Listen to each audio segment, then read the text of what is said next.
The buffering time. I just saw the YouTube notification go up, so we'll have to give it another 20 seconds before it actually starts. Yeah, I got the thing up here in the corner that says we are live. All right, we are live.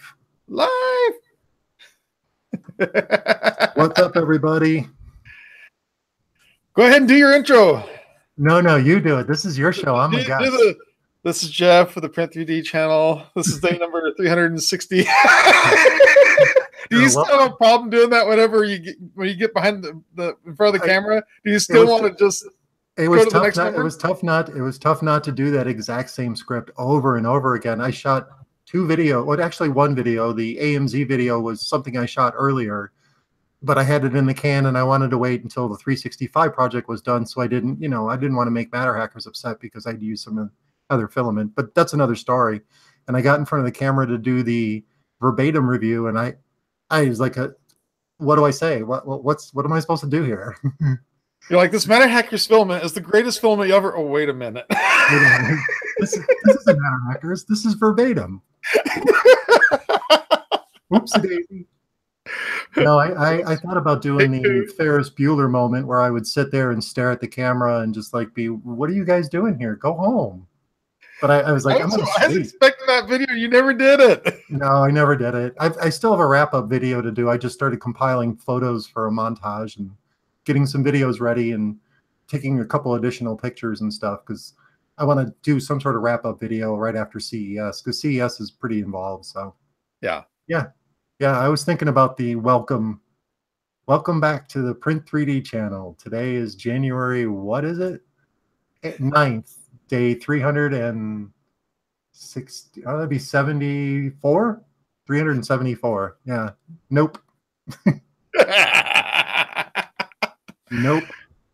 I see we got the chat jumping up here. We got Handy Outdoor Nerd. We've got Calvin. How you doing, Calvin? I hope you're feeling better. Yeah. Michael Thanks for letting me sub for you. Print 3D channel's in there. Well, of course, you're right here. We got Rick. And King Random's in the house. Jeffrey DeRusso, thank you for joining. Man, all the regular players are here. It's the usual suspects. Pretty much. As many of you may know, Calvin's under the weather today, so put a call out saying, would anybody like to join me tonight? And just like, me. Yeah, I thought it was a good idea to jump in on the stream. I know you guys have been doing this for a while, and you guys have invited me a couple of times. And even though Heather's a little under the weather and stuff for tonight, she said it was cool. So as long as I don't get too loud in here, we'll be all right. Yeah, that's all right. We'll get you in trouble before it's all over. I'm sure you will. Every week, Calvin's got to go explain himself. So yeah, I know how he feels. I just don't want to I don't want to disturb everybody, so I actually have this microphone. I hope everybody can hear me. I'm running a little bit different setup tonight, so. Yeah, it sounded good over on this end. I don't know how everybody else is hearing it, but it sounds great over here. Okay, good. Well, as long as you can hear me, I think that's the most important thing. Well, I think they kind of care about it. Yeah, but if I say something and you laugh, then they know I said something funny. That's right. Or something that might embarrass myself at a later date. So we were talking just before we started up live, and Jeff, he lives right down the road from CES. Yep. And so you're going what, tomorrow and Thursday, Wednesday and Thursday. So if any of you happen to be at CES, be sure to be looking for Jeff, and maybe you can meet up with him. Yeah, Heather and I are going to be shooting some stuff in the morning over by the 3D printing area, and then we're probably going to walk the show floor because last year we were so starstruck by the 3D printing stuff that we didn't do anything else but that, really. So I want to go see a lot of the other stuff, and I think Kodak is in another hall with their 3D printer. They're not in the 3D printing area, I believe, and I don't know if Polaroid's going to try and make a stab at their 3D printing endeavors again, because last year they had a really nice setup with tons of printers going and 3D pens that you could play with, and I never saw them hit the market. So who knows? So you're gonna go get a selfie with that Jubo or whatever that weird robot? Yeah. I think I'm gonna run when I start hearing the Terminator music cue up. The future is here. Yeah. Yeah. No, they have. From what I've been reading in the news, Lyft is actually running some of their driverless taxis during CES, going up and down the strip, which I think is a crazy idea. But that could be interesting. I mean, there's a lot of traffic on the strip. I don't know how well a car that's autonomous is going to do sitting in traffic, moving 6 inches and stopping, and a foot and stopping, and 2 car lengths and having to immediately stop and stuff like that. So I'm kind of interested to see how well Lyft is going to do with their driverless cars on the strip during CES. That should be interesting. Not to mention the people running across the street. Yeah, well, that you saw how it was when we were doing it. That's illegal, and if you get hit, you're the person that gets in trouble. It's not the person who hit you. If you're not in a crosswalk in Las Vegas and you get hit, it's your fault. So that sounds like it'd be a great place for what's that car company that started the autonomous deal that the programming was angled toward if you have to choose between hitting a car or hitting a person, they hit the person because it's softer than hitting the car. Something like that, yeah. Hopefully they've made some improvements and they're not doing that at CES. Was it Mercedes or was it BMW that was doing that? I'm not sure. I would imagine it was probably BMW. I don't remember. That sounds like something BMW would do. They'd rather have you hit something soft than damage the car. Whereas Mercedes, whatever you hit with a Mercedes, you're going to damage the other thing and not your Mercedes. That's true. BMWs are made out of plastic, where Mercedes is a piece of iron. Yeah, that's true. That's very true. I see King Random saying, if I ever need another fill-in, just let him know. Yeah, this is a once in a while thing for me. It's not something I normally do just because of the late hour and the kids have school tomorrow and stuff. But as long as I don't get too loud, it's okay. But yeah, I was happy to join in. I like doing the live streams. I want to do them more often now that the 365 project is over. I actually have some bandwidth to start doing some more fun things. I've got some stuff off camera. I had to make sure I position the camera perfectly so you guys can't see what I'm working on for my next project. But yeah, it's a lot of printing going on here still. I could imagine, man. Yeah. So yeah, I was Did you get your TiVo running? Pardon me? Did you get your TiVo transfer running? No, I haven't even pulled it out of the closet since we put it in there before the live stream. It was more jump right back into printing that night. I mean, you guys left, and a couple hours later, I was already printing something. I knew it. It's just that, that feeling I gotta print something. But, he was telling Calvin and I that whenever the printer shut down, he couldn't hardly sleep at night because he didn't have that white noise going in the background. So he'd have to take and start a print, even if he didn't need to, just to hear that. Yeah, it became, right now we actually still have the fan going, even though it's nice and cool in the house, but it makes a good noise buffer between the office and the other bedrooms. And it kind of has a very similar drone white noise sound to the printer, because, the G-Max really isn't that loud. And I've tuned it up pretty good and been able to do more precision slicing in Simplify 3D to actually take advantage of not running the X and Y in the same time, try to avoid doing too many circular moves on parts, put them in the right position to really take advantage of, quieting the machine down naturally. I want to get some dampeners, but after watching Joe's video, Maker Noob, where he built one himself, those little, what do they call those? Stepper motor dampeners. Oh, the TL, what is it? TL smoother? Yeah, the smoothers, the TL smoothers. I was thinking about that for the G-Max, but it's really not that loud. It's only loud when it's doing fast, non-printing moves. That's when it seems to get the loudest. Yeah. But that's all. That printer does a great job, though. What's that? I said that printer does a great job printing as it is, though. It does. It's actually pretty impressive. I never wanted to brag about the G-Max as much as I did after the 365 project was over, because it went for 365 days. Like we talked about, sometimes printing 3 or 4 items a day. I mean, you can't get a better demonstration of a printer's quality. The only thing that ever happened during the entire time was I broke the BL Touch, and that was due to some sort of filament loop had nothing to do with the printer. The BL Touch operates perfectly fine. It was just a printing error that got in the way. But other than that, the only thing I've ever done is sand the acrylic board and put some oil on the Z-screws. That's it.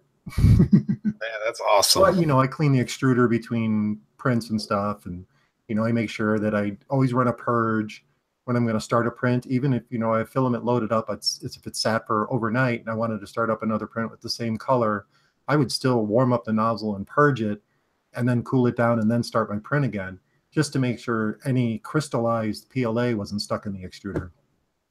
It seemed logical. That's right, because you use the cleaning, the filament cleaner stuff, don't you? Yeah, I use a Fillet Clean, but it's actually just like, I think Chris was actually saying that you could run like a PET G or something, a somewhat abrasive PLA-based filament through there at a higher temperature that can take, because I crank the extruder up to 230 to 240 to clean it. Yeah. Where I run the PLA at 205. So that cooks anything you can out of there. That's awesome. Hey, Jeffrey Drusso's got a question for you. He's, where was it at? Some about the shelves. I got those Yeah, at IKEA. And then I haven't, Jeffrey, I'm sorry, I haven't gotten a chance to really look at the TiVo like Jimmy was just asking me and get with you about what I might need to get it running. I've just been working on a big project and plus taking some time off. It's kind of nice not having to film every single day. So the printer has been printing, but we haven't been hanging out in the room as much. And I haven't been thinking about anything more than just the one project on the plate. So sorry, Jeffrey, if I didn't get back to you about that with the TiVo. He had mentioned something about helping me out with some parts. I see that we've got Keith Developer. How you doing? Thank you for joining. We got JT, and then Norton just popped up. Get off there. Daniel, thank you for joining. Yeah, Daniel just jumped in the room. Where's there it is. Yeah. Every single time I gotta. Oh yeah, here we go.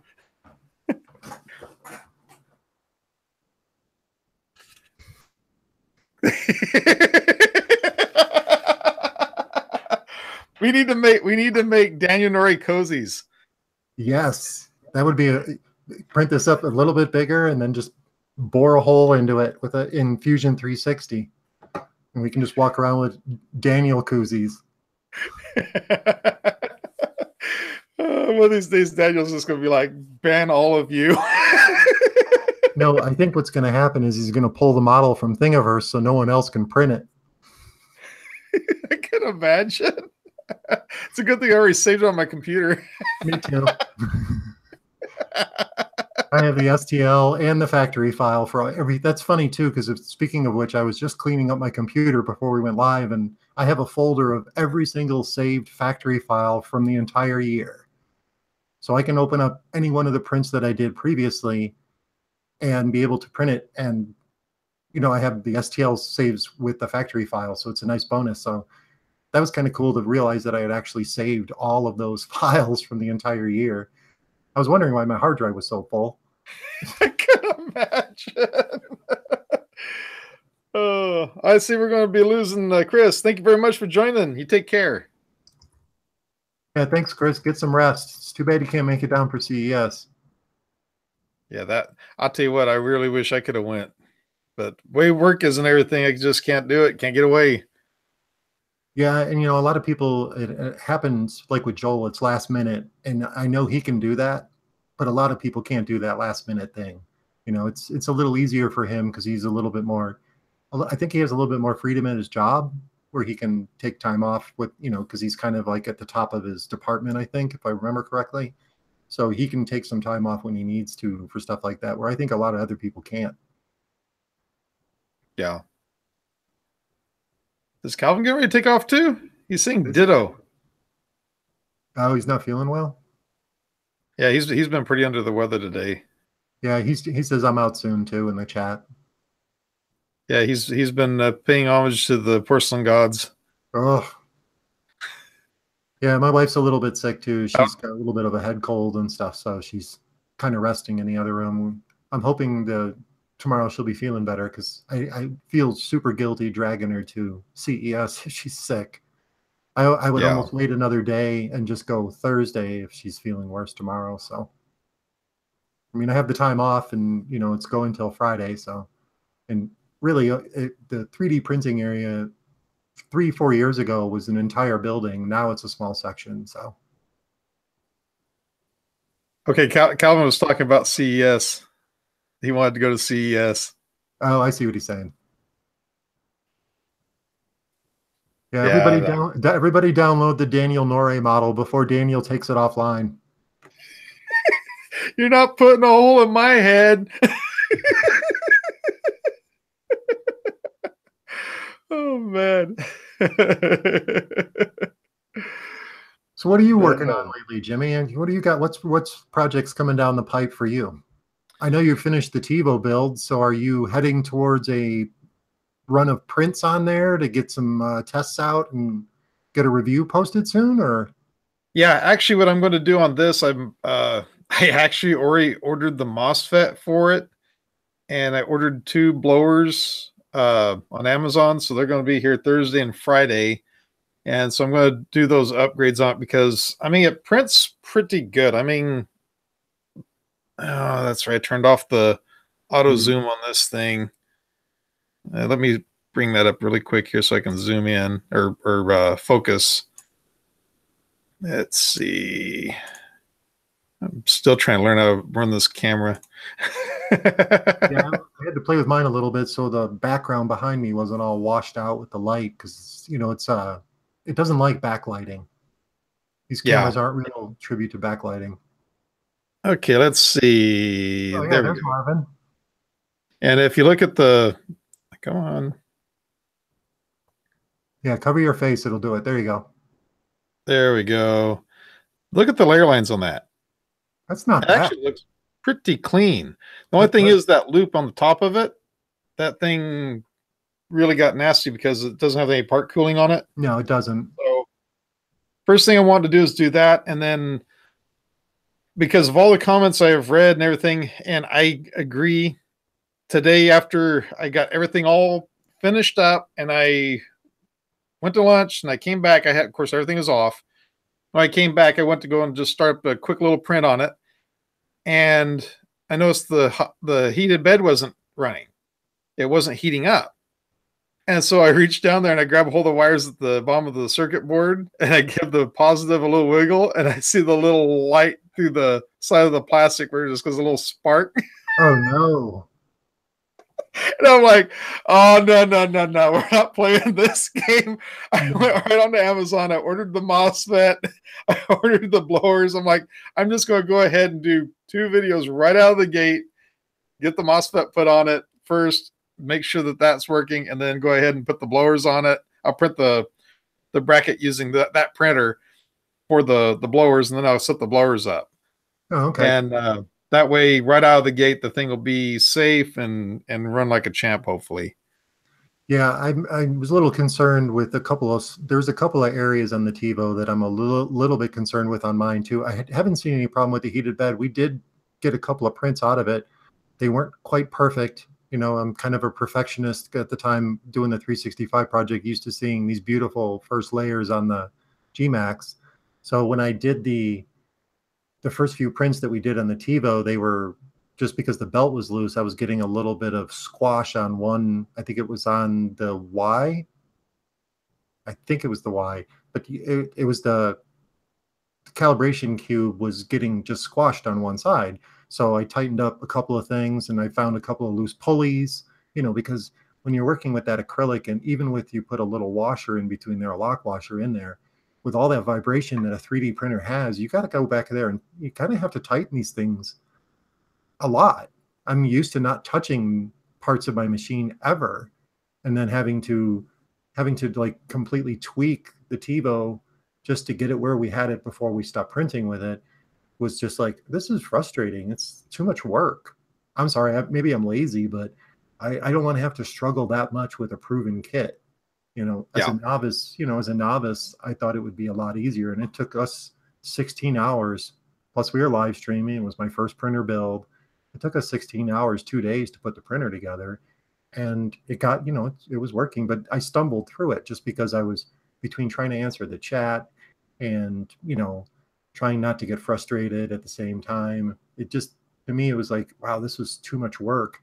And now after it's done, I have to put more effort into it to get it printing again by printing things, or, like Jeffrey said, replacing the belt. I have the lead screw has a little bit of a wobble to it, but I think that's just me with my construction of the printer. I don't know if that's actually the screw or not.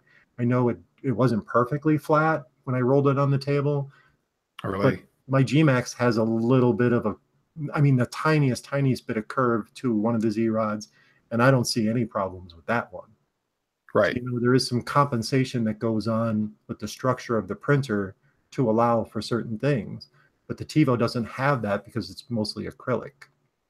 Yeah, that's one thing I really wish they would do, is just pop the extra 25 or 50 bucks into the machine.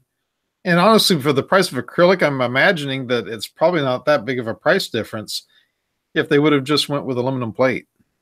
Yeah, and I've seen the carbon fiber replacement kits when I started researching when the TiVo arrived, how I could upgrade it once the printer was built.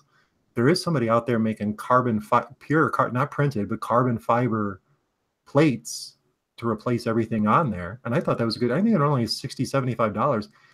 If you threw, when they're buying them in bulk, they could probably get that price down to like a third or a quarter of that and put carbon fiber in there, and they would sell 10,000 more printers a month.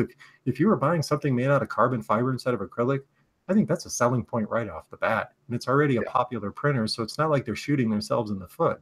Metal, carbon fiber, any one of those options would be better than that acrylic. Yeah, they could definitely do it even as an upgrade, just like they're doing the upgrade for the larger bed. Just go with the larger, go with an upgrade for either aluminum or, like I said, carbon fiber, anything. Yeah, it doesn't have to be a mass-produced acrylic machine. It can be a mass-produced metal machine, because isn't that what Creality's doing with all those flavors of the CR? Those are metal parts on there. They're all metal besides a few injection molded, if I'm not mistaken, right? I believe so. Yeah, so they're mass producing them. Why can't a company like TiVo, which is producing 4 different printers now, if I'm not mistaken, why can't they just skip the acrylic and go with the better quality and boost their sales? Yeah, because you're right. They got 4 of them. They got the tarantula, they got the Black Widow, they've got the Tornado, and then what's the Delta one? the little monster. Yeah, that's it. So they got 4 printers on the market. To me, that sounds like a more logical option, is to go ahead and make that transition. Isn't that what Prusa did? He went to more metal parts on his. Prusa, I think, still has printed. There is still parts 3D printed, but he's not using any like low. I can't remember. Maybe it's not Prusa. Maybe I'm mistaken. But I know there was a printer that switched from acrylic to possibly metal recently. I don't remember which printer it is, though. But there's so many of them on there. When I first got involved with GearBest, it was too overwhelming to even pick a printer. So I just said TiVo. And that's the one they sent. So, but I haven't talked to them in 6 months. What company was that? GearBest. Oh, okay. Honestly, I got GearBest contacted me recently, and they sent me this box back here. So that's going to be the next thing I'm going to be building. Which one's that? That one's I believe it's called a Zone Star. Oh, okay. Yeah, I've seen that one being pushed on their emails. Yeah, I figured I might as well give that one a shot, because I think it's dual extrusion, if I remember right. Yes, it is. I think that's the same one that Chris was messing with, right? I think so. I think he was. DeRusso's making the cup holder. Is he? Yes. It's going to be awesome. Daniel's flipping us off right now. Why did you guys have to come up with that? He's wishing he never got his head scanned. Oh, Lord. No, the GearBest thing, I really wanted to move forward with that. But, again, I was just so busy with the 365, and it took me a while to navigate Amazon to get to a point where I knew I could put a link at the bottom of one of my videos that would be an affiliate link. It wasn't that it was challenging. It's just that you got to take your time and do it right, or you're not going to get credit for your clicks. And it's not just clicks with Amazon. You get clicks and bounties and all these other things. And, with GearBest, it's just a commission, straight up commission sale. So I didn't really get a chance to. And honestly, over 6 months, I had 4 different representatives from GearBest send me an email wanting to know if I wanted to try product on the channel. So clearly they don't communicate with each other. Yeah, the first one that I was in contact with, that one pretty much said, "Oh, you are a small channel. I suggest that you get help with this giveaway in order to grow your channel." Yeah. And it was like, with an email like that, no thanks. Yeah. And then I was contacted after that by another one. They're like, "Hey, you've got a large channel. We would really like for you to try out one of our printers." Well, most of these were coming to the Print 3D channel at Gmail, and they were basically all saying, "We love your 365 project." And then they would say the exact same thing. You're kind of a smaller channel, or you're kind of a bigger channel. But they always tried to, get that personal touch in by mentioning the 365 project. Like they'd actually looked at the about page. They knew what what the channel was about. But I still felt like after the 4th person reached out to me and didn't mention that someone else had done it previously but hadn't heard from me, this is like a new email every time. And I still have them in my inbox. I kept them right there at the top so I could be reminded, like, yeah, someday. Everybody's, honestly, everybody's doing it. So I would rather I like the Matter Hackers affiliate program. I kind of like the way that works. And I kind of like the filament aspect, because if someone's going to buy a printer, they're probably going to use common sense and they're going to go to Amazon. They're not going to go through one of our affiliate links. If they do happen to buy a printer, I know when Matter Hackers was doing their Blue Friday sale, I think Chris had some success with the Moai. So something like that would be cool because it's a new product and you have a local US distributor sending out product. But when it's GearBest and you have to wait, and when they had their little build off with 4 or 5 people building printers, every one of them had a problem and they were all from GearBest, I felt really bad. I was like, man, I almost want to take my affiliate link down, because if that's the going average, I'd feel bad putting myself behind an affiliate link that I couldn't back up with my own work. And I couldn't get my printer to work right off the bat. And so, I just kind of like, well, okay, GearBest, I'll talk to you again another time. But right now I want to stay focused on Matter Hackers. They did a really great job with the 365 project. I had my issues, but everybody does. And, we still got to the end. We still did a good job. And, they've been really cool about everything. So I kind of like, it's one of those love-hate relationships you have with one of your manufacturers. I hate the fact that I can't get another printer to review on the channel yet, but I love the fact that I can get filament to review on the channel because I have a good printer. It's not like I need to fill this room up with printers either. I don't think we really you've seen the room, I don't have the room. So what you're seeing right there is the room. Yeah, basically, if you guys, what you see behind me is basically that there's a little bit of room that way, but it's mostly surrounded by doors. So there's no, place to put a printer. There is room in the closet, but that's currently the home of the Pano Space and the TiVo. Here, I thought you were afraid of spiders, and there you got one in the closet. Yeah. Yeah, but the Pano Space, the 2 Pano Spaces that are sitting in there, they actually work. They just don't work as well as I thought they would. And they're going to be at CES, and I'll definitely be talking to them. Heather did quite a few prints on those. Believe it or not, my wife has done most of the testing on that Pano Space printer. She was printing out the Chicago skyline, one building at a time. And she was having a lot of failures with it. So she can speak to them directly. But I can tell you from my opinion, it's a closed source system. They use a proprietary slicer and code. And their interface into the printer, while the printer itself is cool, the software that they have on your desktop is very limited. So it's a lot of things I'm going to bring up to them tomorrow or Thursday whenever we see them there. Because I'm sure they're going to be like, aren't you the guy that has our printer? You're going to be like, yeah. That's me. Sorry. You talking to me? Are you talking about Joel Telling? Yeah, Joel Telling's got your printer. Wasn't me. So you've got the TiVo coming, you've got your Zone Star coming. Do you have any other big projects you're doing? Are you working on it? Are you working on that paddleboard thing with Calvin? No, Calvin's doing that one on his own. Yeah. He's got huge plans with that one. We were going to do a 3D printed one, but I think he decided to go with the foam. This foam's probably a better way because then you have the buoyancy and you don't have to worry about the leakage issues. If you're trying to, if you're printing out like an ultralight aircraft, I would be more confident in that than something I would want to be in the water with. Right. I think a 3D printed something watercraft would be cool, but you're still talking about layer lines and areas of the print that have holes in it. That's always been the question every time I printed something during the project was, is it watertight? And I can tell you most of them aren't. No, they're not. That's the thing about 3D printing. We were discussing that in the past. It's like, okay, so how can we take and inject it with foam or something like that in order to make sure it's got some waterproofing on the inside of it?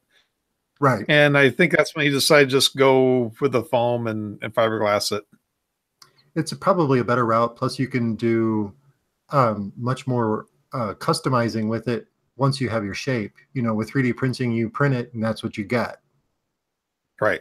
Yeah. There's no going back. Yeah, there's no going back. I mean, obviously, if you shave off too much foam, you're going to have to start over. But you have a larger. It's like chiseling out of a big piece of granite.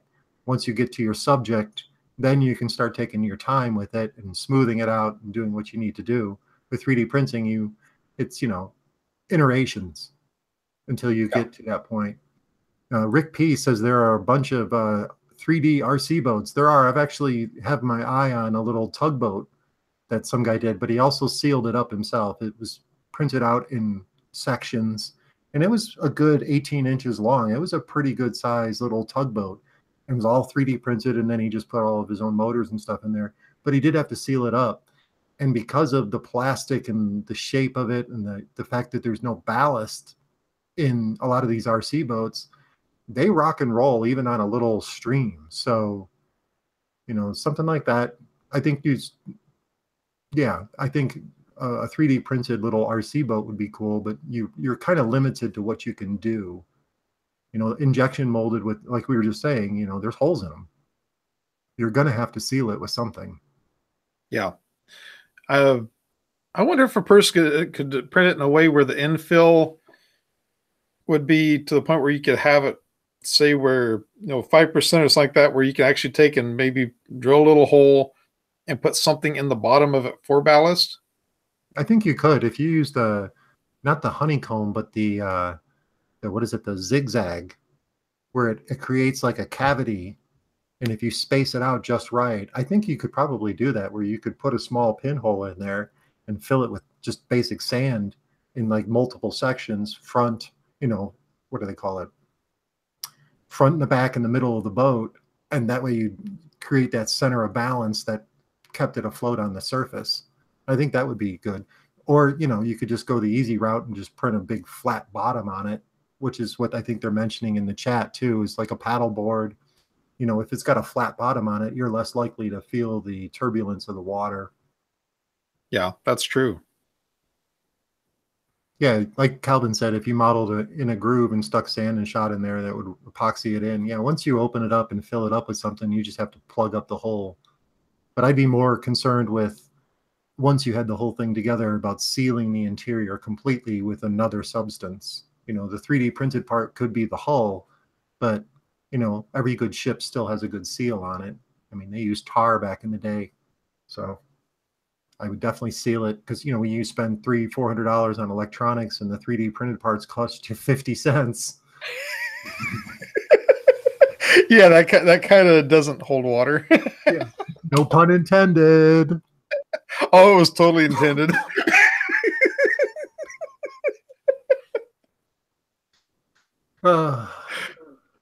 What's going on in the chat?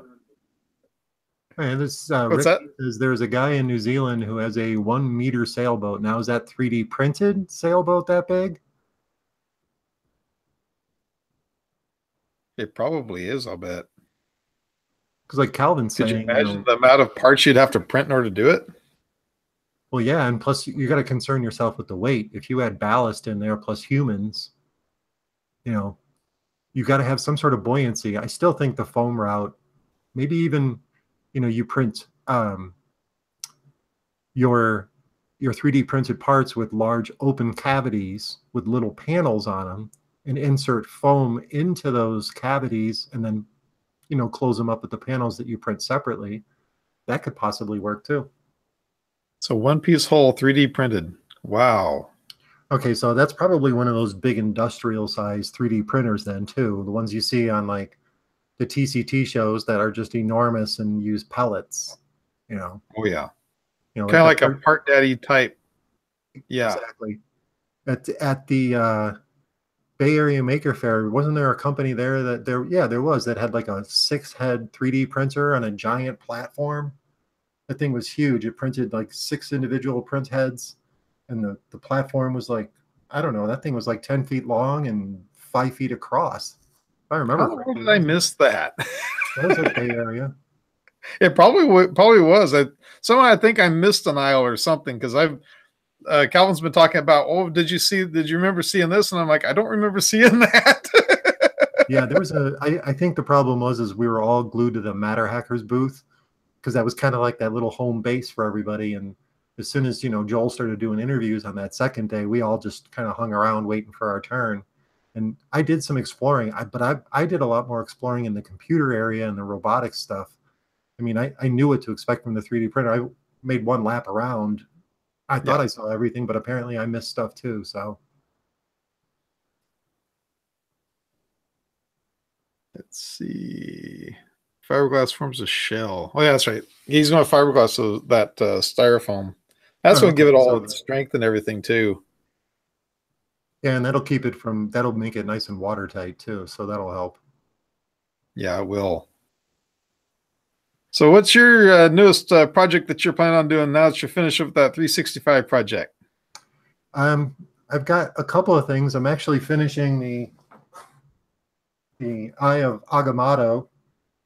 Just getting some more gold paint on here. Been working on this for the last couple of days.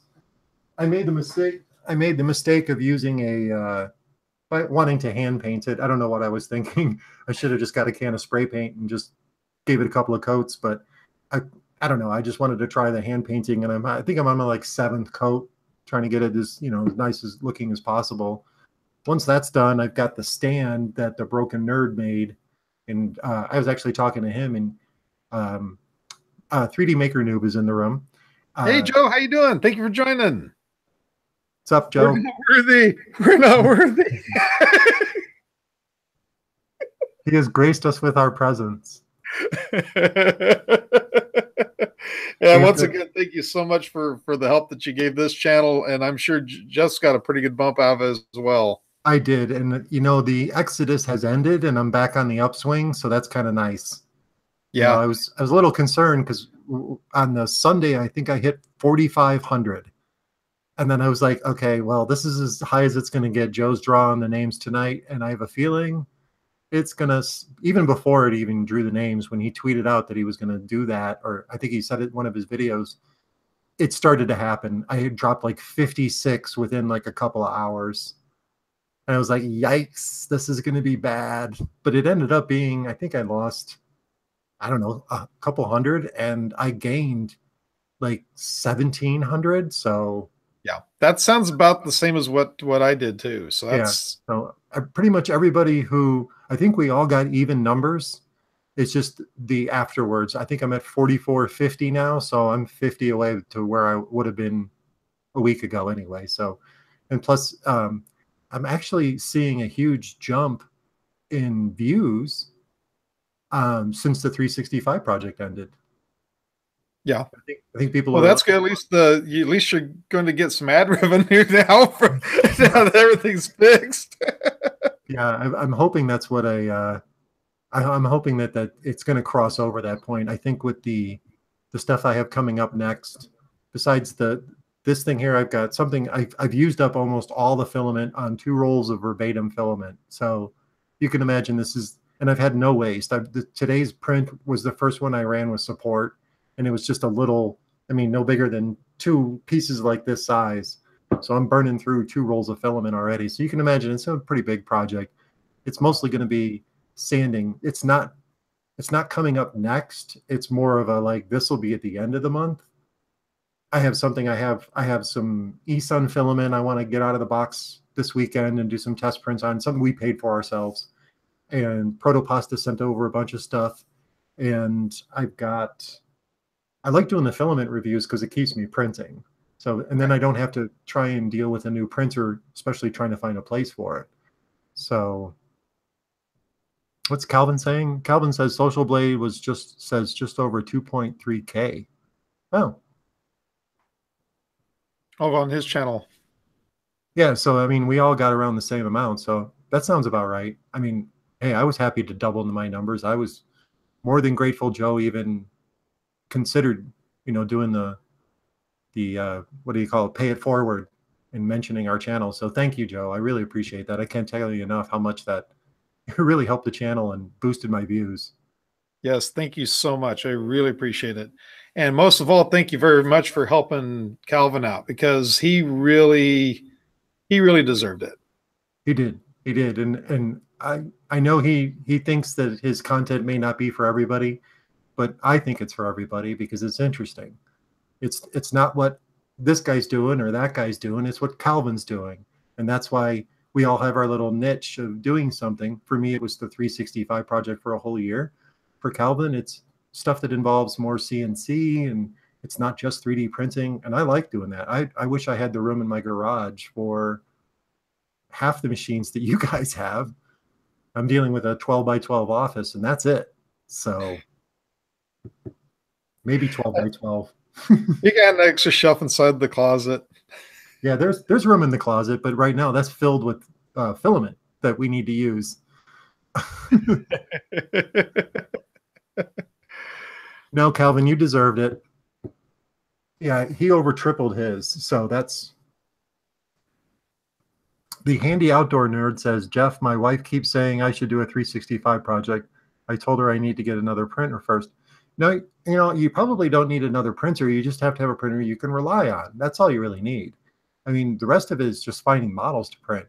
And as I was telling Jimmy, that was one of the biggest problems through the whole year, was finding something that could actually print. I could have printed 365 vases, but we wouldn't have the room for it. Especially the vases you print. Yeah, we're not talking little. We're talking like what, 16-inch to 20-inch vases? Yeah, 14 to 16 inches tall, and then 8 to 10 inches wide. You can put 4. I think we got 7 on one shelf, as compared to having about 75 small printed models on the same size shelf. So, yeah, but do it. Hey, if you want to do a 365 project, man, I would do it. I mean, even if you don't do it on YouTube and you follow through like Tom Vandebon did. Remember, he stopped by the chat on the last day. He did his completely on Instagram. He created that advent calendar that we did. I mean, you don't have to do YouTube, and you don't have to certainly do what I do either. You can just post a time lapse with a Thingiverse link. I mean, if you're not feeling like you want to be in front of the camera the whole day, just do it simple. Jeffrey said he broke Fusion with Daniel's face. I should have warned you about that. That chiseled chin of Daniel will break a 3D printer. It will break Fusion 360. I think it would probably even break Tinkercad. Whenever I printed this, the support material actually broke before it could hold that chin up. So believe me, that chin breaks stuff. If Daniel's still in here, he's just shaking his head saying, shut up. Yes.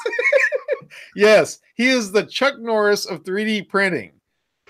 Take all the jokes that you've ever heard about Chuck Norris. Chuck Norris doesn't jump up. The world just drops 3 feet every time he attempts to jump. Take all that and just add Daniel Norrie to it. And you got it.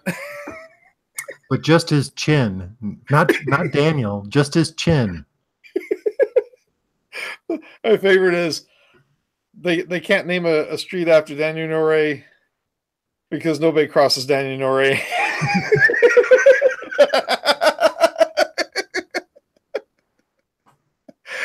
Oh God.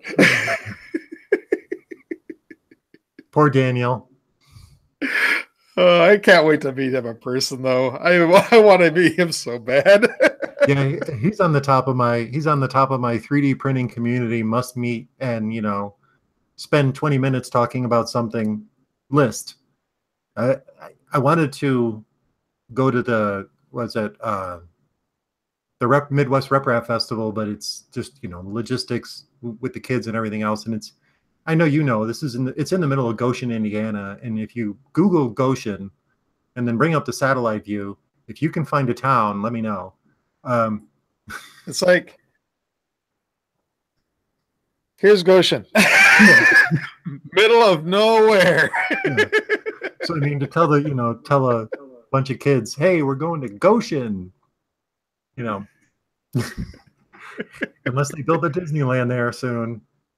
Yeah, but we were thinking about maybe what would be the festivals to go to this year because of just because of the logistics of it. We could pick out one, unless there was something close to Vegas, like something. I wanted to go to the San Diego one. That was supposed to be a pretty good size. Or is it San Diego? Yeah, San Diego. There's supposed to be a pretty good size one too. I think that was in Balboa Park, if I'm not mistaken. But ended up going to the original one, what they call the original one up there in San Francisco, or the San Francisco area, which was a little bit expensive, but it still was worth the trip because it wasn't just about 3D printing. It's the maker community. And I think that's what I like about those maker festivals, where the Midwest Rep Rap Festival is nothing but 3D printing. So that would be cool to go to one of those. Yeah. Pick one, one maker fair and Murph, and that would be cool. Because I know Lauren and her husband are trying to get something together on the East Coast. And I know Chris has mentioned it a few times about something on the West Coast for a Rep Rap Festival. And I think that's logical. I mean, there should be all three zones. Just because I know Goshen, Indiana is a center of the United States, same distance for everybody. But for people on the West Coast, you probably get more people coming from overseas who fly across that side. And on the East Coast, you get people flying in from that side. You're flying all the way to Goshen. You have to fly into like O'Hare Airport and then drive 4 hours or whatever it is. So that's, not bagging on them because I really want to go. I'm just saying there should be more of those. So all around the country can enjoy it, because it sounds like it's a cool festival. I mean, every time, when it was coming up and watching all the different, because you get more of the techies, the more makers who want to take apart their 3D printer and do something with it, or take a 3D printer and hang it from the ceiling, or take a 3D printer and make it, do 17 different things. Whereas like CES, it's store-bought. Whereas the Maker Faire, it's a little bit store-bought, but it's not just 3D printing. There's robots and lasers and retro computers and all kinds of stuff to look at. That's why I think the Rep Rap Festival would be fun. Did you say lasers? Pew pew pew pew pew pew pew pew. Randall Jensen just says, "Land of Goshen. I have looked at the Google satellite, surrounded by lots of farmland." Yep, that would be Goshen. It. Looks like Calvin's tapping out on us. Take care, Calvin. Get better. Yes, get better, Calvin. And your seat will be here next week for you. It's all yours, buddy. Thank you for letting me substitute. I appreciate it.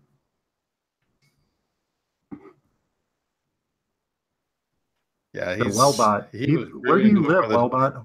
You're across the pond, if I'm not mistaken. It's 12 hours and 40 minutes flight for me to even hit U.S. soil.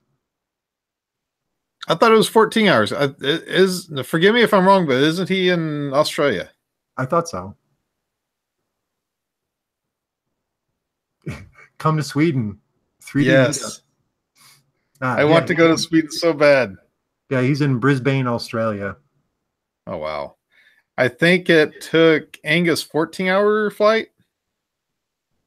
I think that's what he said. But didn't he run into some delays? Did he? Okay, that would He explain may it. have. I know he was jet lagged pretty awful though. I can't even Oh man, imagine being on a plane that long. Oh, okay, he so looked 12 sick as a hours. dog when I saw him.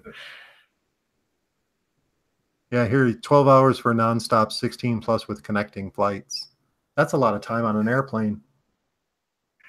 I like 3D Maker Noob. It's Chuck Norris or Daniel Norrie. Oh, poor Daniel. Oh man. I need to find. We need to make a meme of the Chuck Norris sayings, and then just put Daniel Norrie's head on there and change it to something 3D printed related, and Yeah. start a new meme trend of the Daniel Norris.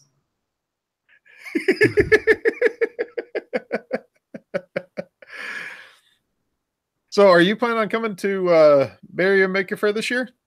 I don't know. That's the big decision. I mean, that's again, the wife really wants to go because looked like it was a lot of fun, and if if we're bringing the kids along, we'll make a vacation out of it, and something like that. I'd like to go, but again, there's so many things going on during the year. It's hard to pick that one. Plus, I don't want to take the kids out of school, coordinating time off with the two of us and stuff. So it's possible, but again, we just have to kind of figure it out. I'm kind of on the fence about anything happening in the first couple of months right now, just because of recovering from the 365 and then working at the television after New Year's. February is sweeps month, so I don't get a break at all. So we're already gearing up for sweeps month on television for February, and then we can think about doing some time, because that'll be some opportunity to make a little overtime. And plus, I love doing the computer graphics, so any opportunity I can get to do more cool stuff. As much as I love 3D printing, my other passion is the CG, computer graphics side of it. And it's kind of cool. For New Year's Eve, I made this fireworks map, and corporate was so blown away. I had half a dozen people come in and tell me how impressed they were by it. So I was like, wow, that's a lot of people coming in to tell me how happy corporate was. Oh, that's good. Yeah, so happy day job, happy nightlife. Exactly. You come home miserable from your job, you're not going to have an enjoyable life. Yeah, tell me about it. No, I know. I worked at an ad agency for like 12 years. In the last year and a half there, I was halfway miserable and halfway like non-complacent. I just didn't care anymore. It was like I just go to work at whatever time. It didn't matter to me. So yeah, it's nice to have a job where you want to, you feel like you're contributing. Oh, 3D Maker Noob. Joe, if you're still in here, are you planning on coming to Bay Area Maker Fair? I'm just kind of curious. Yeah, because I know he's that is in what, June? When is that? You know what? August. I can't remember when it was last year because all the days meld together. I know. Everything just kind of turns into a blur. It does. Especially when we have CES on the mind. But yeah, Bay Area Maker Fair. Joe's asking Banff or Murph? Banff.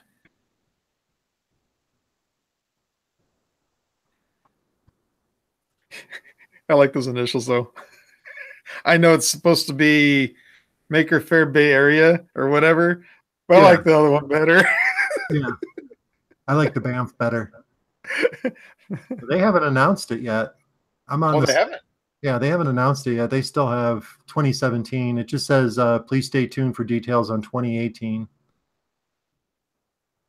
I am shocked because by now they should be planning, because I want to say it was end of February, beginning of... It was May of last year. Was it May? May 19th through the 21st, it says. Really? Yeah. I thought it was later. I think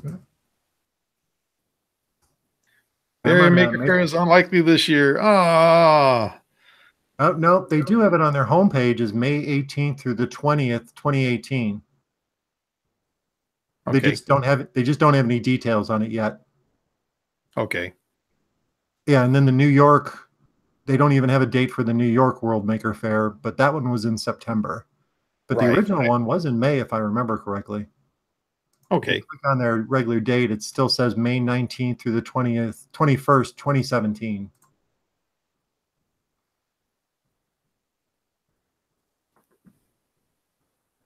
Yeah, I think May might be cutting it a little bit close for another festival. I think the what is it? Murph is a little bit later in the year, if I remember correctly, isn't it? Is it? Yeah. So I think that, I mean, I used to live in Chicago, so to me, it'd be kind of cool to take the family to go back to Chicago, and show them my old stomping grounds and go drag my son out of his house and see him. I haven't seen him in a couple of years. And then be able to go there. But like I said, it would have to be a vacation. It couldn't just be for the festival or whatever, because I want to bring the whole family with, and because there's so much more to see, But with the Midwest Rep Rap Festival, again, it would be mostly just 3D printing, and I don't know how exciting that would be for everybody. So, Okay, so Murph is in March. March, that makes sense. Yeah, May 12th was Matter Hackers meetup last year, and that was like 2 days before Bay Area started. Yeah, because they all jump in the van and drive up. Yeah, so that makes sense. Yeah, Murph is in March.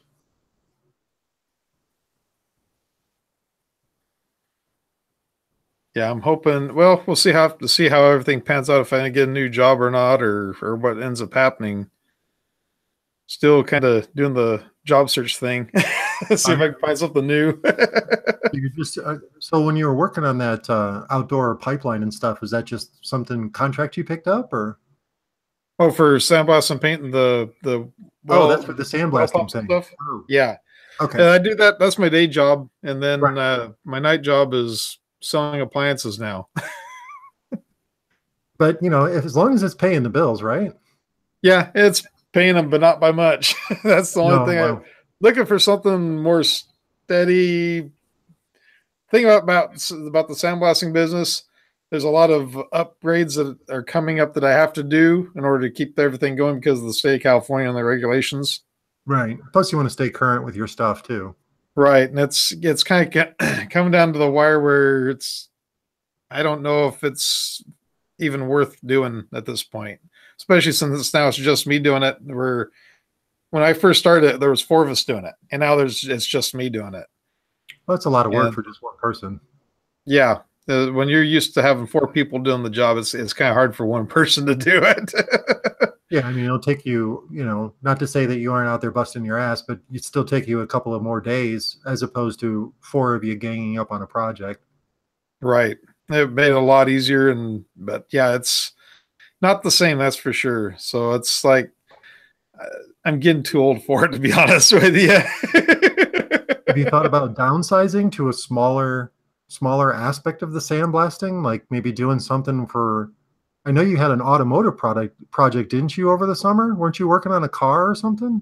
Didn't you sandblast? I was sandblasting cars and everything else. I actually have stepped down a long way to the point where even with the contractor's license, I'm not sure if I want to even continue with that part of it, because when it comes to working on houses and stuff, that's really kind of getting a little bit out there for what I do now. It's just I can't work on them.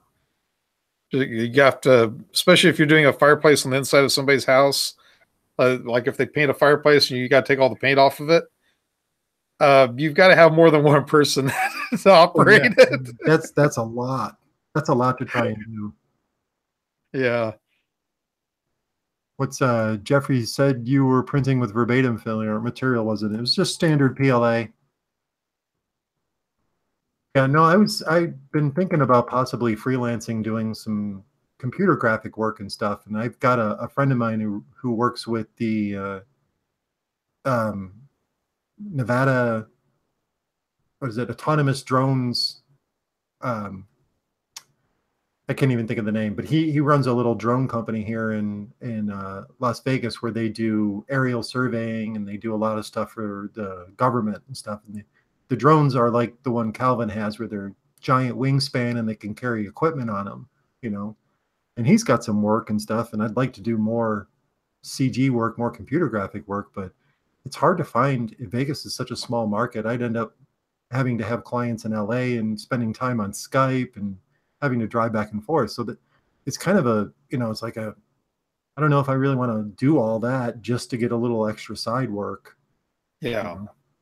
Plus the TV station, believe it or not, they can keep me busy. It's just a matter of how much do I want to do, because I could give them Star Wars quality graphics, not saying that I couldn't, but I could give them something like that. I just have to tell them it's going to take longer, and that would give me a little bit of overtime and, get me into bigger projects and stuff. But a lot of the stuff on the news is turn and burn. They mention a project on Monday and it's got to be done by Wednesday. And sometimes it takes 2 days just to render these graphics. Yeah. So I get 1 day to work. So if they give me a 2-week lead, then I can make something cool. But normally, with the news, it's like, hey, there's been a car crash. Can you animate a car on a map? It's like, well, yeah, I can do that real quick. But if you want it to look cool, I need more than an hour. Yeah. I see Rick's taking off. Thank you very much for joining, Rick. It's a pleasure having you in here. Yeah, thanks, Rick. Calvin will be sitting in this chair next week. So, well, not this chair, but he wants to sit in that chair next week. If he can make it down here. He'd be like, Jimmy, we need to go for another trip. So we got a couple of Jeffrey DeRusso says he's testing polypropylene. Really? Isn't that PLA? Poly something or other acid, isn't it? Oh, that's a polylactic acid, right? Yeah. And King Random, Print 3D channel. What's your Twitter channel? Print 3D channel. I'm joking. No, it's Print 3D channel. And Handy Outdoor Nerd, Jeff, did you say you work at a TV station? Yeah, I do graphics for the local CBS affiliate here in Las Vegas. Paul wants to know if ABS is easy to work with. Yes and no. It depends on how big you want to print. If you're wanting to print big, then you have to have an enclosed chamber. If you're wanting to print small, it's not so bad. Yeah, you were able to get something out. And it wasn't, I've been meaning to ask you, how stinky was that? Actually, it wasn't bad. It didn't actually stink until I was actually cleaning out my hot end, and then it was pretty stinky. I just have to trim this piece up. Let's see. One thing I do like about it is it's softer than PLA when it comes to using one of these finishing tools. Really? I thought ABS was a harder plastic. It's more like a Lego. So it's kind of like that. I don't know. It's kind of a softer kind of plastic, but I mean, it printed out all right. It didn't crack or nothing. Well, I see a couple spots right there where it looks like it might have cracked on the edge, but that might be the seam. That might be your seam though, too. Yeah, it could be. Are you using you're using Simplify 3D, right, for everything? No, I don't have a Simplify 3D license, so I use Cura. Has it got an ability to coast nozzle like at the end of a layer? Yeah, I think it does. Okay. Because that's where I was finding most of my problems with my prints was just tuning that coast nozzle setting so it was tiny, because the default is like 1.4 on the Gmax setup from Simplify 3D. I think I'm down to 0.4 now. So it just makes the tiniest little mark. Says Jeffrey DeRusso saying if you look at Verbatim's website, it's PP. It's polypropylene. I don't know.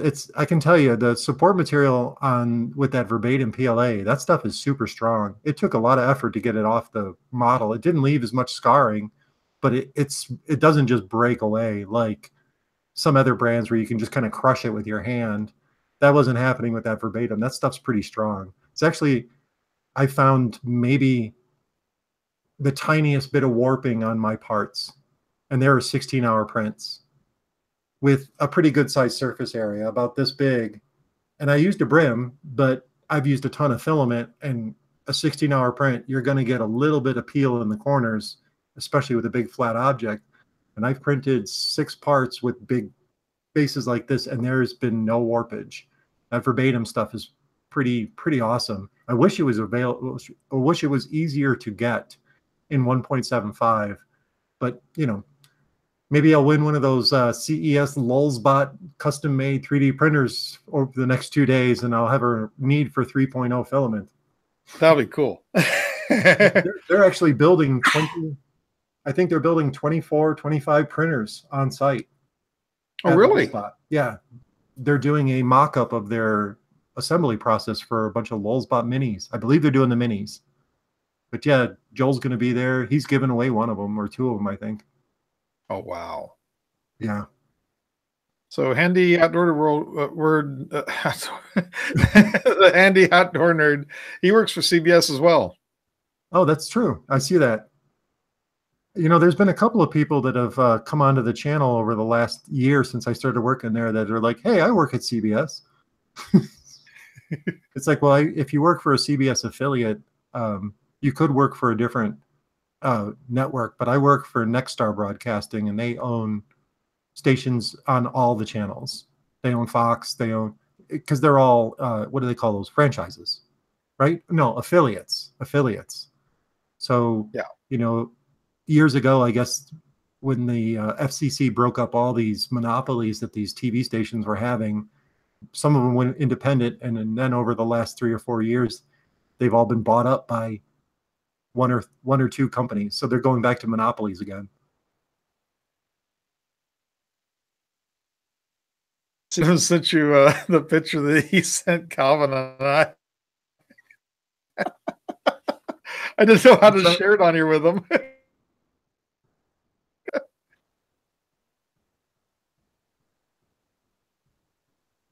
So Paul's wanting to know, how often do you get nozzle jams?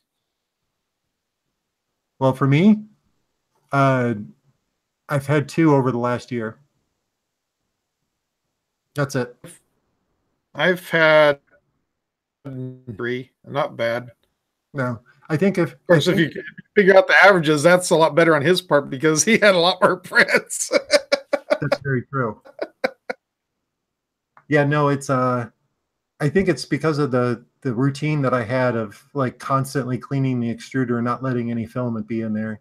I think that had a little bit to do with it. Hey, Mr. Carol Science is in the room. How you doing, Carol? Oh, he works in Springfield. Bertie Blob works for a UK broadcaster. What is everybody in television and 3D printing? Maybe, you know what, Jimmy? I think you need to get into television. I wouldn't mind that a bit. There's lots of jobs. You could work. Yes, no. You know, you could do there's probably 2 or 3 dozen freelance and full-time cameramen that work for the station. You can get to drive a truck around all day and go film cool events and stuff. I mean, it's not, you could, you know, take an online course or even just go out and rent one of those cameras, those broadcast cameras. You can get them from, what is that? There's a couple of rental places that have them. B&H has them for rent, I believe, broadcast cameras. Learn how to use it, shoot a couple of things, and take it over to the TV station, and they might give you, I mean, these places are constantly hiring. The cameramen and the tech people come and go pretty often. Really? Yeah, I had no intention of going into television.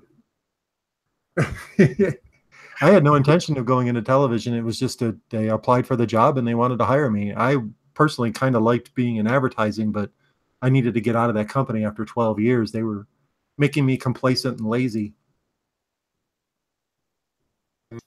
That's kind of where I was at up there at my night job.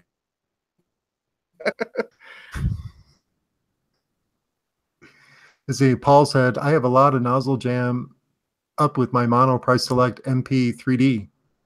You know, version 1. That's one of the older price Monoprice Selects, right? That's version 1. Is that having a genuine E3D hot end on there, or is that a clone? Yeah, is that an E3D hot end, or is it a clone nozzle? And also, is it the nozzle from eBay, or do you have like a Micro Swiss? Yeah, because the micro Swiss, you have to adjust your temperature and your attraction settings from a brass nozzle because the temperature doesn't, it's just a difference. Chris mentioned that when I was going to put in the hardened nozzle that I need to possibly change my temperature and retraction settings when you use a hardened nozzle. Usually, I think you go about 5 degrees hotter. Yeah. And I don't remember if the retraction is more or less with that. I think it might be a little bit more.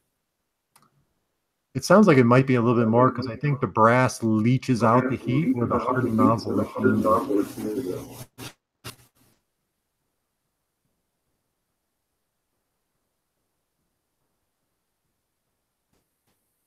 Well, I did. So Mr. Carroll Sign says he upgraded to the new Cura, and now, and my prints are now struggling big time. Have you tried? Have you been using the new Cura? Yeah, and that's the reason why I'm getting this texture on the prints. And it's there we go. Yeah. Let's see if I can get the light just right on it. There we go. See that texture? Yeah, I get the same thing on the G-Max. I have that texture before. I can take one on the same printer and print it, and it looks perfectly fine. This new Cura 3.1, I think it is, I'm getting that funny texture. And somewhere I just got to figure out what setting it is. It might be that they changed the, usually when I see the texture, it's that perimeter speed difference. Because, when you do the outer perimeter, it's usually a little bit slower than your internal perimeters. You may want to check to see if something changed in the default on that.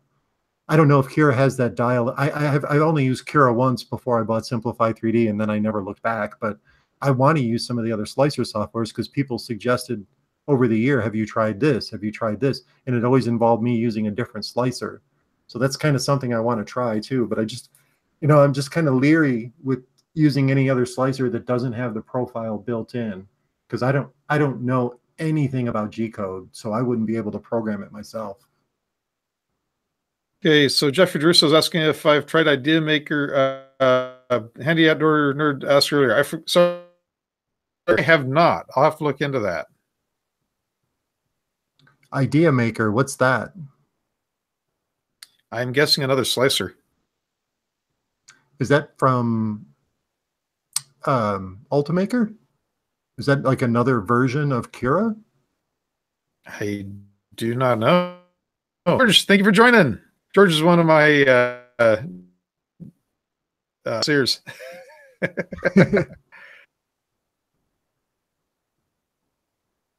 Oh, it's a slicer by Raise 3D. Okay. Sweet. King Random. Picking up. Stop downloading porn, Jimmy. Hang on. Let me go. Do I have porn downloading? Let me see. Nope, no porn downloading. Not quick though. Actually, you know what? I've got the replay was going on here. I didn't know that was playing. That should clean things up. Yeah, it's picking up right away. It's Joe says it's extremely. Joe says it's extremely similar in terms of functionality to Simplify 3D. Oh, really? Now, is it just for the Raise 3D, or can you import profiles from other slicers, or is there a way to build a profile? Because I'm super noob when it comes to slicing.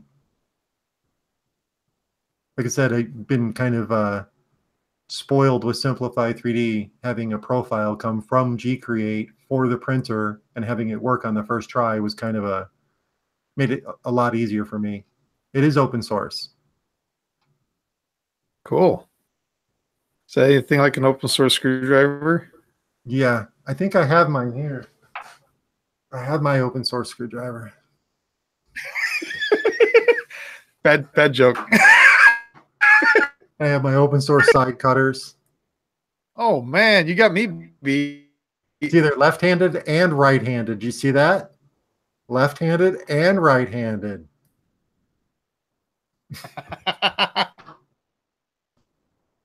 We're going to get beat up if we keep doing that. I think so.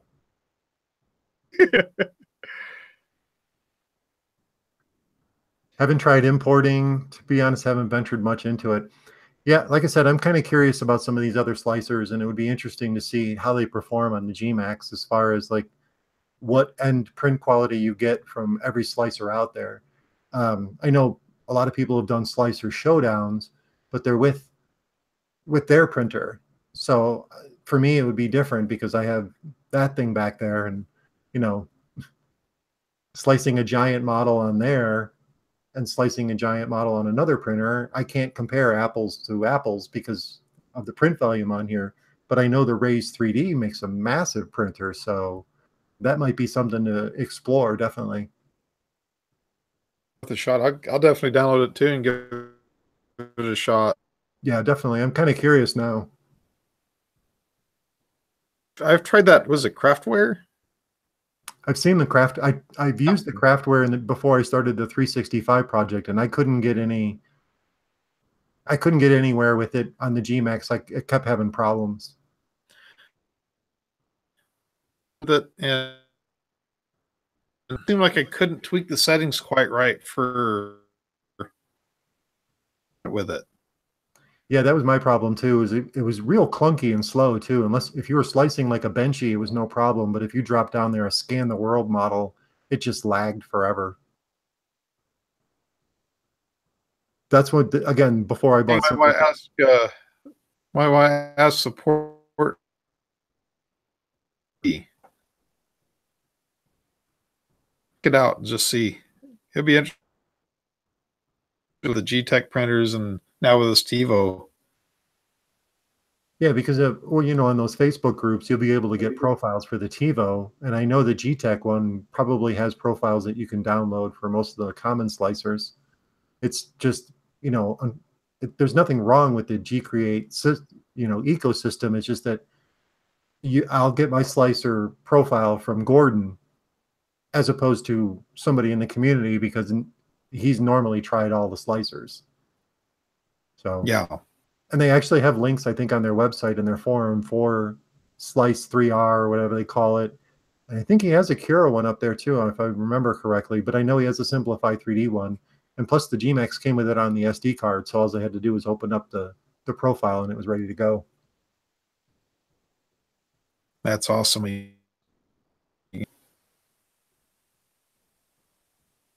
Yeah, I'm kind of curious. I definitely want to check out that from Raise 3D, and if there's a way to import profiles that might make it a lot easier for testing, especially for someone who doesn't know what they're doing, like myself. Yeah, are you trying to say you're a noob? Well, yeah. I mean, let's that's be honest. That's the last word that comes to mind after 365 days of it.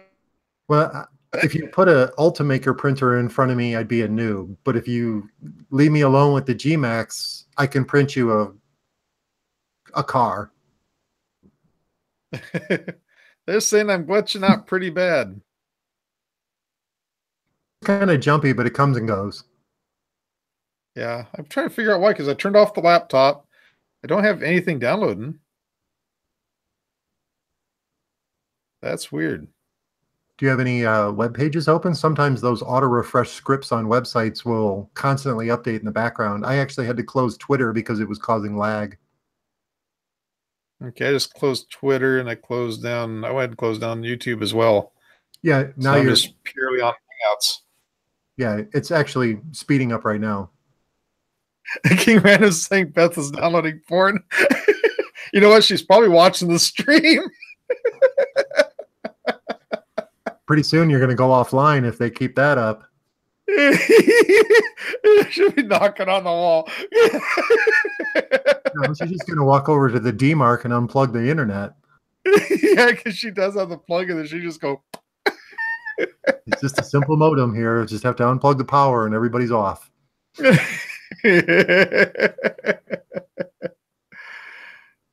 Paul is asking if the CR10 is an easy build. The CR10 is just like 4 things, right? CR10 isn't a build printer. It's just attaching the gantry and plugging in the power box, is it not? I believe so. I don't think I there's mean, a I whole lot watched to it. Uncle Jesse do his. He had like a 5-minute video of him putting the CR10 together. Oh, really? Yeah, I mean, it didn't take him long at all. I mean, obviously he did time lapse, but if I remember correctly, it only took half an hour or so to put the thing together. It's just getting it out of the box because it's kind of having to wrangle a spider. And it's got all kinds of cables and stuff. I think I just found the problem. It's carbonite. See if that fixes it. I bet it speeds up now. In fact, I'm already seeing the picture improving on my because I noticed the mine was kind of jumpy. I just looked down and saw the the hard drive light was flashing pretty good, and so that hit me. I checked carbonite, and if carbonite was doing a upload, which it's not supposed to be doing uploads whenever the computer is busy. Oh, what is that? A backup system? Yeah, carbonite's a data service that I've got where it'll take an upload. Like all my videos and stuff off site, Mm-hmm. and then it stores it there. And then if my computer crashes or whatever, if I buy another computer, just download Carbonite to it, do a rebuild, and bring all the data right back. That's nice. Yeah, I know Mac has that same thing with their cloud recovery system too. I don't store, to be honest, besides factory files, I don't store anything on my computer. Everything's on external drives. Oh, wow. I'm so paranoid of like losing everything. I mean, obviously applications, and music, but any personal files and stuff. I have a couple of terabytes of external drives plugged in at all times. So anytime I make something, I just drag it over there just so I have a copy. I I have more faith in the external drives than I do the internal drives. Yeah. King Random saying, check out Backblaze. It's $5 a month. I'm paying, I think it's $50 a year for Carbonite. Of course, I got a lot of stuff stored on there too. Yeah, it depends on how much stuff you have to store too. Like mine would be terabytes of data. You know, with these videos for the 365 project, I have 3 terabytes of hard drives full for that for the entire year. So 3 terabytes for 365 days of 3D printing videos. And of course, that's got all my raw footage on there too. So, I mean, I convert, because I record with the iPad, so I have to convert everything to standard or a consistent frame rate, 30 frames per second. Because if you record with your phone, especially with iPhones, they do a variable frame rate because of that slow motion aspect. Right. That ruins it, because if you take that same file and bring it into a video encoder, it shows it anywhere from 30 to 70 frames per second, depending on the quality of the picture and everything that's going on, which is cool. I'm glad Apple has that option.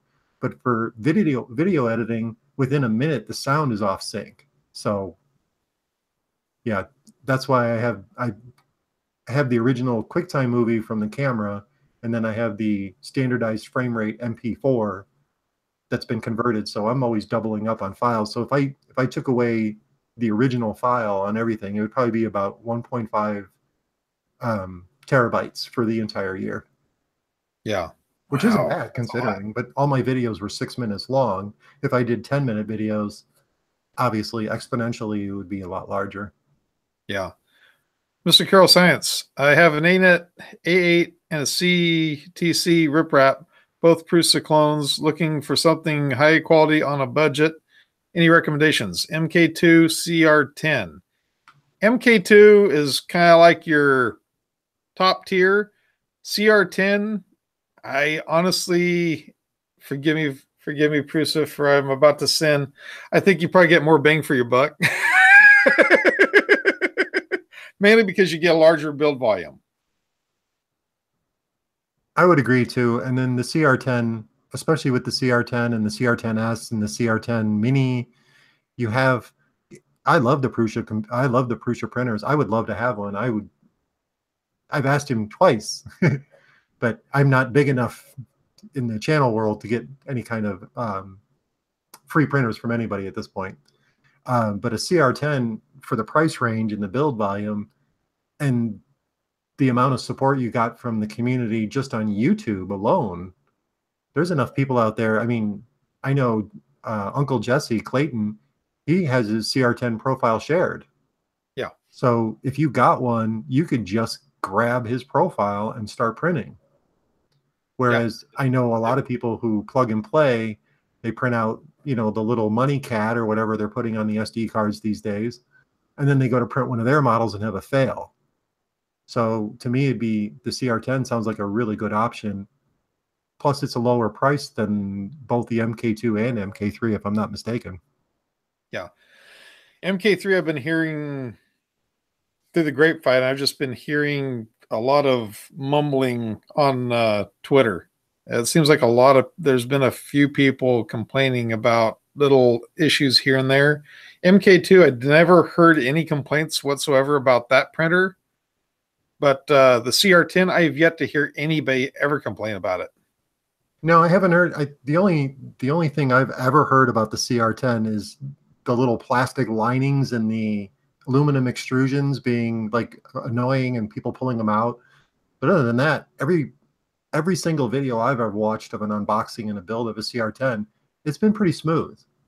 Whereas, like you say, there's been a little bit of grumblings as far as the latest release from the from the Prusa camp as far as quality goes.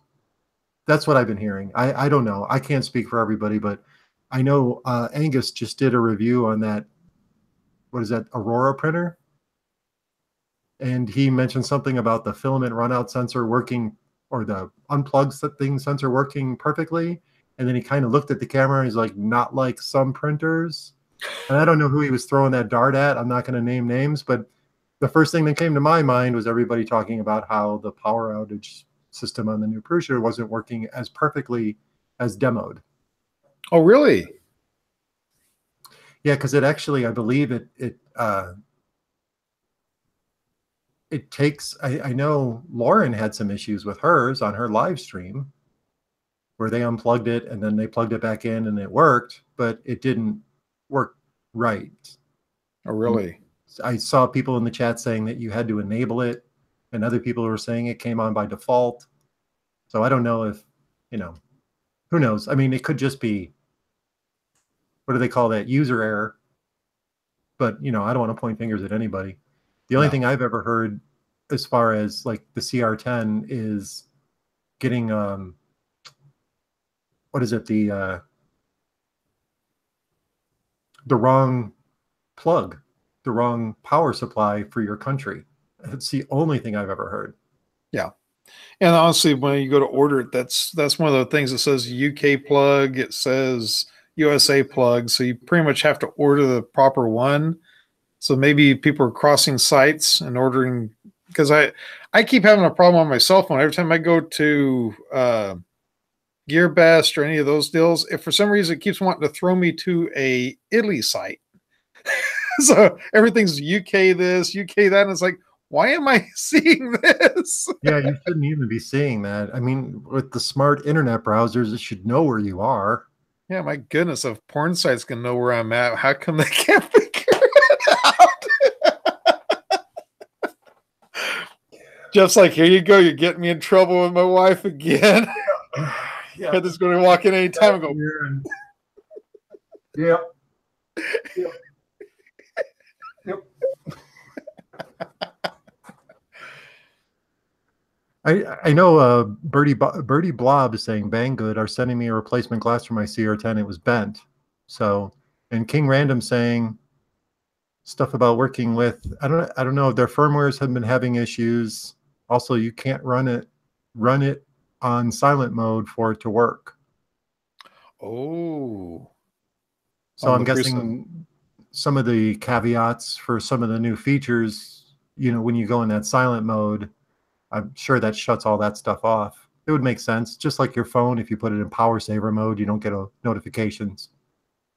Looks like Paul's taking off. Thank you for joining, Paul. Appreciate it. Thanks, Paul. Good night, good morning, good evening. Well, my friend, it's about ready to hit midnight. What time you got to be working in the morning? Not tomorrow, CES. But we're getting up. Right. We're still getting up early so we can get there when they open the doors. So we're close to it. Hoping the weather clears up. It's been raining here for 2 days, which is unbelievable. I can't believe that area that we walked did we walk past it or drove past it? We walked past it, didn't we? We walked past it and then we drove past it. That flood zone that was on Heather posted on Twitter. Yeah. Yeah. Yeah. We were, I told you that's right the there flooded by area. that railing that just covered with water. Yep. Like what, a week ago? A week ago. Yeah. It was completely dry and there was, homeless people. And now it's a torrential rain, just drainage going through there. It's 8 to 10 feet high and it's moving about 50 miles an hour. So no more homeless people there. Yeah, well, hopefully the rain will go away so we can go to CES tomorrow and not be stuck in that cold weather. Are you going to take the monorail? We're actually thinking about it. I can actually park. Work is like 3 blocks away from the convention center, and I can park in their parking lot. It's a secure lot, so they're charging $15 to $50 for parking around there, depending on where you go. Oh wow! Yeah, these guys who own vacant lots around the convention center, they make a mint during convention season because they can $15 all day. They can 50, 60 cars in there, and that pays for their property tax in one day. Wow. So I think we just had a little bit of an earthquake here. I just felt the tables do a little shake. Really? Yeah. Just a little tiny one. It just went like. I have it set up on my phone to kick out alerts, but it didn't kick out alert yet. Oh, really? Yeah. Heather has that set up on her phone too. Anytime there's an earthquake, kicks on alert. Huh. Yeah, it was such a little one though. It was probably a 2. Still an earthquake. Not even enough to even get out of bed for. See, that's, again, something I've not experienced, and I guess you'd have to experience that firsthand, because even a 2.0 earthquake, I probably would have jumped out of my chair and ran off camera. King Random's asking how far I am from the San Andreas. About 3 miles. So this is a daily occurrence at your house. Yeah, it's you get used to it. Yeah, once in a great while you got a big one, but for the most part, it's no big deal. We just don't have anything breakable on shelves. Yeah, you just make sure you have your shelves where they're kind of slanted back a little bit. Make sure it's got an edge across the front. You go to Jimmy's house, everything's super glued down. Hey, this is a really nice cup. Is this glued? I just heard a noise that time. Oh, no. Well, maybe we should call it before the stream goes offline. Yeah, it's no time what's going to happen. Anyway, guys, thank you very much for joining us. Have a great night. Take care, and catch us next week over on Calvin's channel. Yeah, thanks, guys, for joining us tonight. And Calvin will be back next week, and I'll be in the chat room bothering you guys another way. And thank you so much, Jeff, for joining me tonight. No problem, Jimmy. My pleasure. Thanks for having me. Okay, guys, take care. Have a good one. Good night, guys.